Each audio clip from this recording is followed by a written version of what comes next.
அமர்ந்து பேசும் மரங்களின் நிழலும் உன்னை கேட்கும் எப்படி சொல்வேன். உதிர்ந்து போன மலரின் மௌனமா தூது பேசும் கொலுசின் ஒளியை அறைகள் கேட்கும் எப்படி சொல்வேன். உடைந்து போன வளையல் பேசுமா உள்ளங்கையில் வெப்பம் சேர்க்கும் விரல்கள் இன்று எங்கே. தோளில் சாய்ந்து கதைகள் பேச முகமும் இல்லை இங்கே.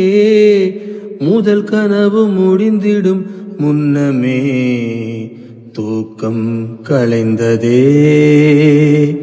நினைத்து நினைத்து பார்த்தேன் நெருங்கி விலகி